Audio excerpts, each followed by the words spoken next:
एक दिन में आपको 5 ग्राम से ज़्यादा नमक नहीं खाना चाहिए, लेकिन क्या आप 5 ग्राम नमक खाते हैं हर रोज़? नहीं। आप भी बाकी एवरेज लोगों की तरह इस पूरी दुनिया में लगभग 10 ग्राम के करीब नमक खाते हैं, जो कि आपकी सेहत के लिए अच्छा नहीं है।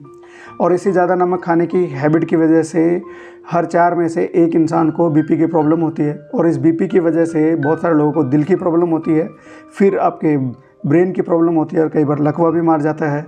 और इन्हीं सब चीज़ों की वजह से इस पूरी दुनिया में हर साल 2 मिलियन के करीब लोग ऐसे हैं जो इस दुनिया से चले जाते हैं। बात डराने की नहीं है, चेताने की है कि इस नमक को हम अपनी डाइट से कम कैसे करें। डाइट खा हम रहे हैं तो कम भी हम ही करेंगे। उसके कई तरह के साइंटिफिक तरीके हैं जो लोगों ने रिसर्च कर करके ढूंढे हैं, समझे हैं कि इन तरीक़ों से नमक को आप कम कर सकते हो अपनी डाइट में से। मैं जानता हूँ कि बहुत सारे लोग इन सब चीज़ों से इत्तेफाक रखते होंगे कि हाँ, ये चीज़ उनको पता भी होंगी, बट सुन लीजिए, इस 3 मिनट के वीडियो में आपको काफ़ी ज़्यादा जानकारी मिलने वाली है, सो डोंट मिस दैट। सो अगर मोटे तौर पे आप समझो तो एक जो आम तौर पे जो चिप्स होता है, 150 ग्राम का जो चिप्स का पैकेट होता है, उसके अंदर उतना नमक होता है जितना आपकी डेली रिक्वायरमेंट होती है ना, उसके आधे से भी ज़्यादा नमक उस अकेले चिप्स के पैकेट में होता है। और ये बड़ी रूटीन हैबिट देखी जा रही है लोगों में। लोग छोटे छोटे बच्चों को पूरे चिप्स के पैकेट खिला देते हैं, और बहुत फ्रीक्वेंटली लोग भी कोला के साथ में चिप्स का पैकेट लिया। ये बहुत ही फ्रीक्वेंट हैबिट है। You really need to change it. ये बहुत इंपॉर्टेंट है। तो सबसे पहला जो सबसे क्लासिक और सबसे बढ़िया साइंटिफिक तरीका है, you start seeing the label. जो भी चीज़ आप प्रोसेस्ड फूड खा रहे हो, या कोई भी चिप्स खा रहे हो, कुछ भी चीज़ खा रहे हो, उसके अंदर सॉल्ट, नमक, और नमक के अंदर भी स्पेसिफिकली सोडियम को देखना शुरू कर दीजिए।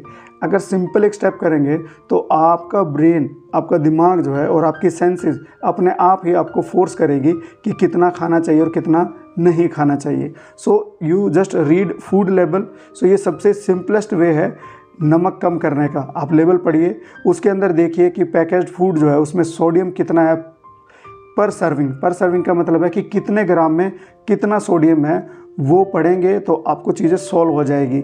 सोडियम बहुत इंपॉर्टेंट है। सोडियम की वजह से ही बीपी बढ़ता है, क्योंकि नमक में होता है सोडियम और क्लोराइड। तो जो पूरी प्रॉब्लम होती है वो सोडियम की वजह से होता है। सोडियम हमारे शरीर के लिए ज़रूरी भी होता है, बट ज़रूरत से ज़्यादा काफ़ी प्रॉब्लम क्रिएट कर सकता है। सो दूसरा स्टेप है कि जब आप नमक कम करने के बारे में सोचेंगे तो एकदम से नमक कम नहीं कर पाएंगे, क्योंकि जो हैबिट आपके बचपन से आपको लगी हुई है उसको एक दिन में चेंज नहीं कर पाएंगे आप। आपको खाना बहुत ही अजीब लगेगा, फीका लगेगा, और टेस्टलेस फील होगा। सो वो एक दिन में आप नहीं कर पाएंगे। ये कुछ हफ्ते लगेंगे आपको, हो सकता है महीने 2 महीने भी लग जाएं, लेकिन अगर आप डिटरमाइंड है एज ए फैमिली तो ये बहुत आसानी से किया भी जा सकता है। अब आपको ढूंढने पड़ेंगे कि जो सॉल्ट का आपको टेस्ट लगा हुआ है उसको कैसे रिप्लेस करेंगे। सो उसके लिए आप कर सकते हैं कि कुछ कुछ स्पाइसेस है या हर्ब्स अपने डाइट में ऐड कर सकते हैं। जैसे कि आप लहसुन है, या ऑरिगेनो है, या फिर क्यूमिन है, या फिर बेजिल लीव्स है, या बेजिल एक तरह से अपने आप हो गया, वो फ्लेवर को ऐड करते हैं। उसके अलावा आप लेमन ऐड कर सकते हो। उससे भी आपको टेस्ट जो है, कम जो सॉल्ट है वो उतना फील नहीं होगा जितना आप फील कर रहे हो। और क्या हर्ब ऐड करना है, क्या स्पाइसेस ऐड करना है, ये इंसानों की, अलग अलग लोगों की अपनी अपनी चॉइस हो सकती है। जो तीसरी चीज़ है, जितना भी प्रिजर्व्ड फूड है, जो भी आप पैकेज्ड फूड खाते हैं लोग, उनको पैकेज फूड कम करना चाहिए। जो प्रिजर्व, क्योंकि उसके अंदर प्रिजर्वेटिव होते हैं, और प्रिजर्वेटिव की बात करी जाए तो सॉल्ट सबसे इम्पॉर्टेंट प्रिजर्वेटिव होता है। सॉल्ट एक अकेली ऐसी चीज़ है जो इस दुनिया को, अगर आप सोचोगे कि आज दुनिया कितनी डेवलप हो गई है, तो नमक का काफ़ी बड़ा रोल है। लोगों ने कॉन्कर किया एक जगह से दूसरी जगह पे। जब लोगों के पास में कुछ चीज़ें, रिसोर्सेज नहीं थे, लोगों ने चीज़ें ढूंढी, दूसरे देशों को ढूंढा, तो खाने के लिए जो चीज़ें थी वो कहाँ से आएंगी, तो लोगों ने सॉल्ट की हेल्प ली चीज़ों को प्रिजर्व करने के लिए। अचार बड़ा एक अच्छा एग्जाम्पल है। वो इसलिए होता है कि लंबे टाइम तक, क्योंकि उसके अंदर सॉल्ट होता है और वो चीज़ों को प्रिजर्व करता है, बैक्टीरिया को, इन सब चीज़ों को ग्रो नहीं करने देता। तो जितने भी प्रिजर्वेटिव्स हैं, या जो प्रिजर्व्ड फूड है, या बेसिकली पैकेज्ड फूड है, उनके अंदर सॉल्ट काफ़ी ज़्यादा होता है। सॉल्ट को देखिए, और अव्वल तो आप उन्हें अवॉइड कीजिए। तो ज़्यादा से ज़्यादा आप फ्रेश फूड्स खाइए, फ्रूट्स खाइए, वेजिटेबल्स खाइए। पहली बात तो उनमें नमक की क्वांटिटी कम होगी। दूसरी, उनके अंदर ऐसे ऐसे मिनरल्स और ऐसे ऐसे वाइटामिन होंगे जो आपकी ओवरऑल हेल्थ को ग्रो करवाने में, इम्प्रूव करने में हेल्प करेगा। जो वाटर आपको वेजिटेबल से और फ्रूट से मिलता है वो बहुत ज़्यादा हेल्दी होता है as compare to simple water हम पीते हैं। सो सिंपल वाटर से भी काफ़ी, क्योंकि आपकी बॉडी एकदम से उसको अब्जॉर्व करती है, क्योंकि उसके अंदर मिनरल्स भी होते हैं, वाइटामिन भी होते हैं। सो इसलिए ज़्यादा से ज़्यादा फ्रेश फ्रूट्स एंड वेजिटेबल्स खाने की कोशिश कीजिए। सॉल्टी स्नैक्स अवॉइड कीजिए। जितना सॉल्टी स्नैक्स अवॉइड करेंगे उतना ही बढ़िया रहेगा। इसका सबसे बढ़िया तरीका ये भी रहता है कि जो आपका जो डाइनिंग टेबल है या जहाँ पर आप बैठ के आप खाना खाते हैं उस जगह पे जैसे इस तरह की चीज़ें रखें ही कम जिनके अंदर सॉल्ट ज़्यादा है, क्योंकि उसको देख के आप अपने डाइट में डालते हैं। कई जगह पे हम लोग स्टाइल में आके नमकदानी रखते हैं डाइनिंग टेबल पे और उसी वजह से लोग नमकदानी उठाई और उसमें नमक छिड़का, ज़रा आइडिया भी नहीं होता कि हमने कितना नमक खा लिया है। क्योंकि ये तो सच है कि जब चीज़ें थोड़ा सा सॉल्ट ज़्यादा साइड में रहता है तो वो चीज़ें खाने में ज़्यादा टेस्टी लगती है। जैसी थोड़ा सा ठंडी होगी वो खाने में बहुत टेस्टी लगती है, गरम गरम में पता नहीं चलता है। सो अगला स्टेप है, आपको जो बाहर खाने की जो लोगों की हैबिट है कि बाहर बहुत फ्रिक्वेंटली जाके बाहर खाते हैं, उस हैबिट को प्रिवेंट करना चाहिए, रोकना चाहिए। क्योंकि उसके अंदर कई इस तरह के प्रिजर्वेटिव और कई इस तरह की चीज़ें मिलाई जाती है जिसके अंदर सॉल्ट का कंजम्पशन ज़्यादा बढ़ता है, टेस्ट भी बढ़ता है, भूख भी ज़्यादा लगती है। तो ओवरऑल आप ज़्यादा सॉल्ट कंज्यूम करते हैं अगर आप इस तरह से बाहर ईट आउट करते हैं। तो उसको जितना कम से कम करेंगे उतना ही आपके लिए बेनिफिशियल है। पैसा भी बचेगा, हेल्थ भी बचेगी और आप खुश रहेंगे।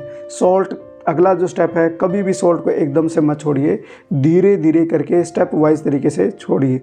कभी भी जैसे अब खाना आपने शुरू कर दिया, चाहे घर में अगर किसी को बीपी है तो बहुत बार हम क्या करते हैं कि एकदम से जो है उसके अंदर नमक डालना ही बंद कर देते हैं।